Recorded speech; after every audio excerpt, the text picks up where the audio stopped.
Okay then. Well, that takes care of Haga. For now. Yeah.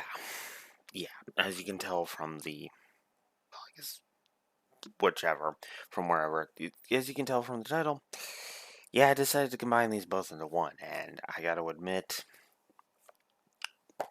part two was what changed my mind on that. I had a decent amount of stuff to talk about with part one, but I had a funny feeling part two was going to be like, yeah, no. So, both in one. Now, in the interest of fairness, I am covering 2 episodes in one, so, eh. But at the same time, yeah, there's like almost nothing for me to really talk about when it comes to the dub. You want to talk bog standard episodes? Yeesh. Oh, before I continue, there we go.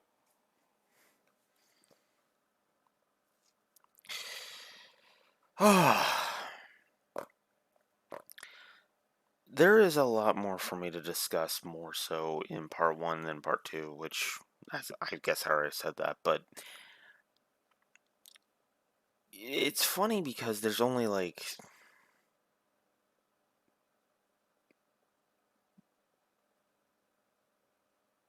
Actually, no, I'm wrong. There is no dub exclusive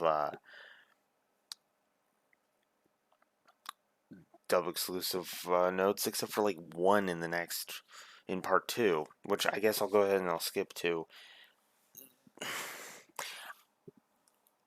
Ooh, because which actually means none because I need to scratch that out. Because yeah, the failings with this two-parter come down to rule changes, but I'll get to that a bit later.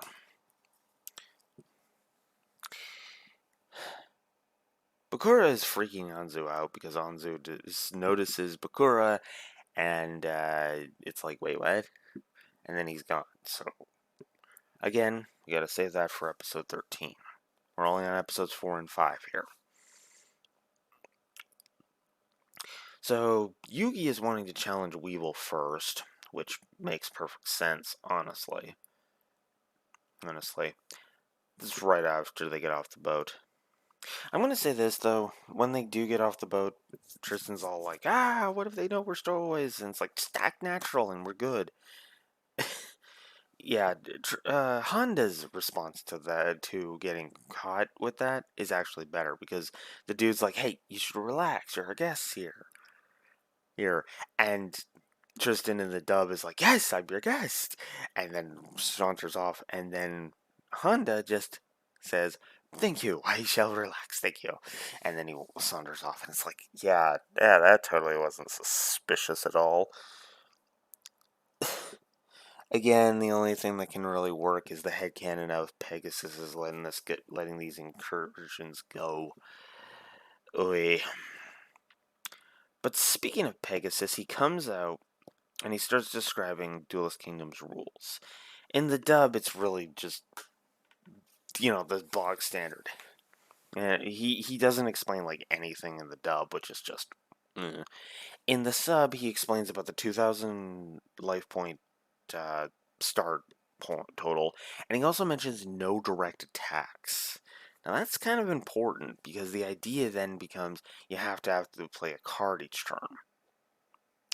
Kind of a neat little. Excuse me. Neat little thing. Also, we get the fact that the entirety of the tournament is meant to be over the course of like 2 or 3 days. Like two uh for like the like for the preliminary stuff, and then like another day for the finals, kind of a thing. There's also some hints that apparently Pegasus was the one that gave Haga the new rules in the Japanese version. So yeah, I mentioned last time that we would have to talk about how Haga's deck is piss-ass weak. Well, this is where we got to start getting into the idea of the game evolving. this is where we really gotta talk about this. See, the real card game is nothing like in the anime. Stay tuned for more insightful stuff from Blue Wolf Alex. No, but um, in all seriousness, the game evolved even back then to kind of involve newer strategies. So yeah, Haga's deck is kind of crap. I mean, Cocoon of Evolution is really bad. It even as a even as a stratagem, because it's like unless you can get your monsters into defense mode, there's really nothing for it. I mean, yes, there are cards that can do that, but I don't think they were released around this time, so shrug. Ugh. So, yeah, needless to say, dueling back in the day is way different than now. Oh, right? But, I mean, that's been true for a long time. Season 1 is not the deck you really should judge Yugi's power based on. That is more akin to his later deck, X, right? Because at least that makes a little more sense. Like I would rather put my stock in Yugi's D-Saw deck or even a Thames D-Saw deck. Like I'll explain the distinction later. Rather than here. We got a long way to go before we're covering any of that, so yeah.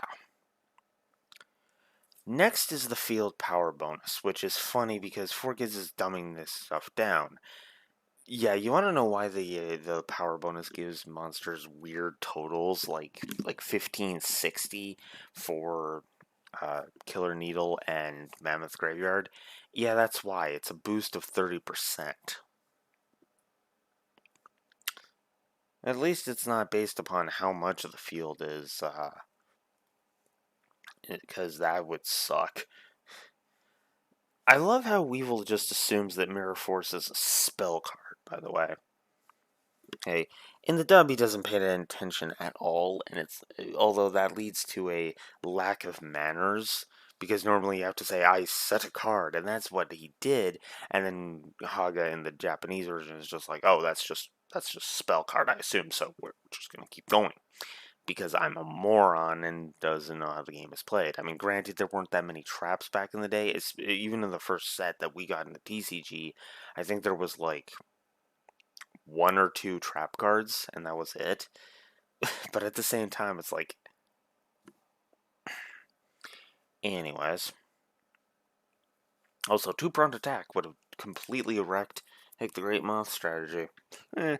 Anyways. I have a note about magic resistance being dumb. This is where they're distinguishing between, physical attacks and magic attacks in the card game, and it's like, oh. I mean, if every monster had, each had different kinds of powers, abilities, except for certain monsters, then that'd be okay, but the magic resistance thing is really dumb. If you have the field power bonus, you have a magic resistance. Wait, what? It's a cheap way of just making it so that Haga has an advantage, and it's dumb.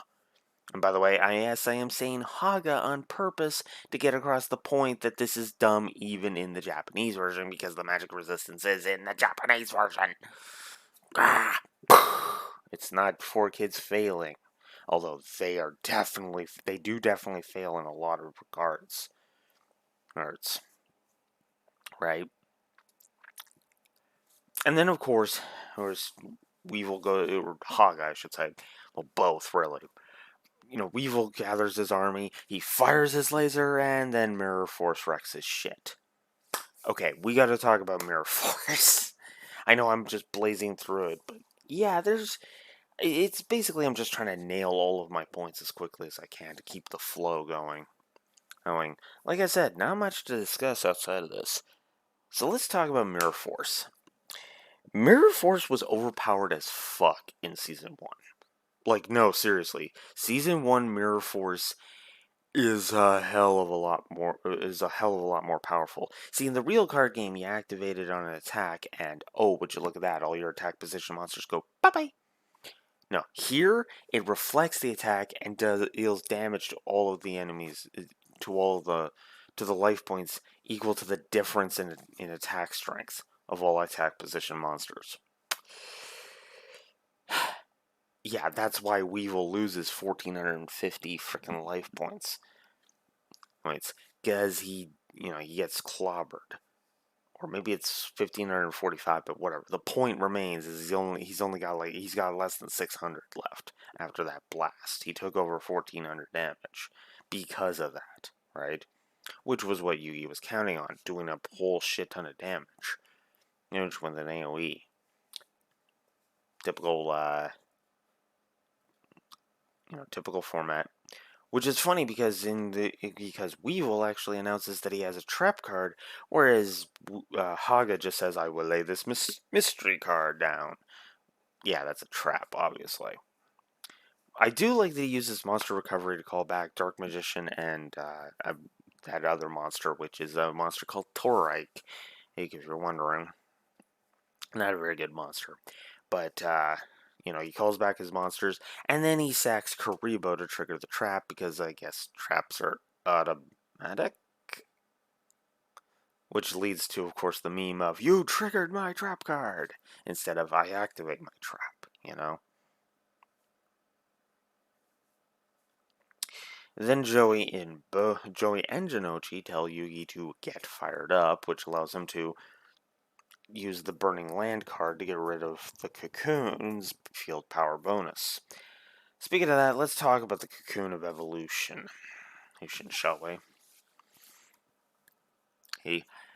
The Cocoon of Evolution is a bad strategy, needless to say, because you're leaving the Cocoon of Evolution defenseless, and there are so many monsters, even at this point in time, which could just destroy it. Again, because of the field power bonus, that's why it had such a freaking ridiculous defense, which is just like, okay then. But then Great Moth shows up, and it's got a cheap ass everything loses attack thing which includes Gaia the Dragon Champion, which leads me into another note. Using spell cards like their traps. There is actually going to be a duel later on where there is an excuse for this. There is no excuse given in either version as to what the hell is going on with this bullshit. Because he plays Polymerization, a freaking normal spell card, like it's a trap. Maku, you could at least say it was on his turn and he activated it on his turn. Why the effects lingered for the rest of the turn is anyone's guess, but whatever.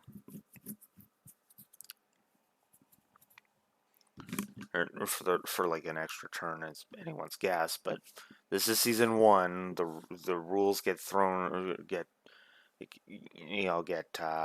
mucked around with a lot. So, yeah. Also, I mentioned Joey earlier. Apparently, he has a rank 8th in the regionals. Don't know how that happened, but shrug.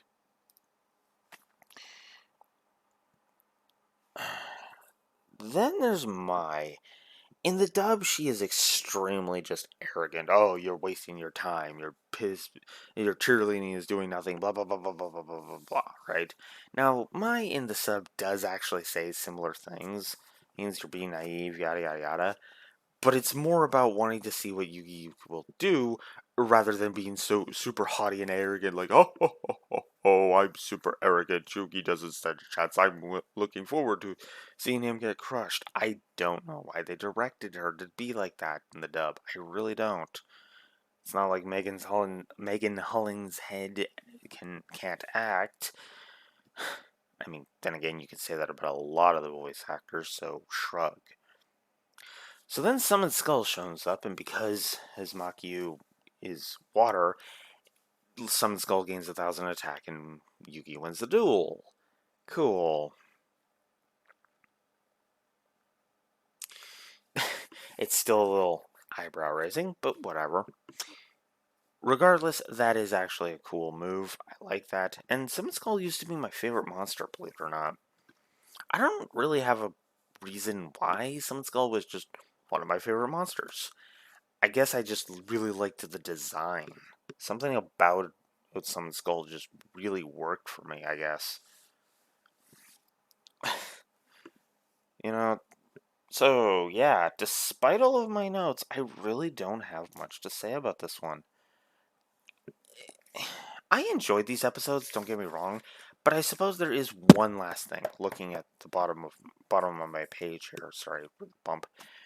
Looking at my page here, I think there is one last thing I need to reference. I've been keeping track of which episodes I have, which version of an episode I have a preference for. Yeah, not only do we finally have do we have a sub episode that I prefer, we have two. Remember, of the previous three, only one did I have a preference for, and that was episode 2. And I've stated my reasons in that video. But here, yeah, we can add 2 to the sub count, which means the sub is in the lead. I don't know how the dub's going to fare. Because I'm going to be surprised. I got to be honest, I figured I would have had more of an affinity for the dub at this point, but no. 2 episodes that I enjoy the sub of. Now, 2 are are neither, where it's like I could take either one, so that's probably indicative. But instead of like making them tied, nobody gets points. Neither version gets points. But that's it.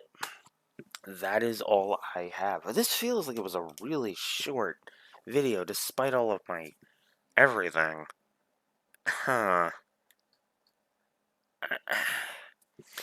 I guess I went too fast, I guess? Well, okay. I mean, 17 minutes isn't too bad. Again, considering how the nature of this episode, and that it's just a box standard duel, I suppose that makes sense. But it really does feel like this episode just gave me nothing to work with. We aren't really at the point where we really have to talk about Weevil's schemes or any of that. We are basically only at the point now where Weevil is just the dub calls him a cheater more often than the sub, and I gotta be honest with you, I don't really see it at this point. Oh, don't get me wrong, he will prove himself to be a cheater.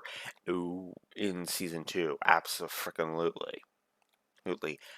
But right now, the only thing he's really a cheater on in the Japanese version, at least, is, you know, the whole frickin' he got the info from Pegasus. Now, in the dub, he did cheat by stealing the rules, granted, but that's about it.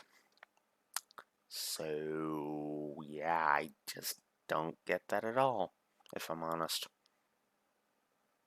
Hmm.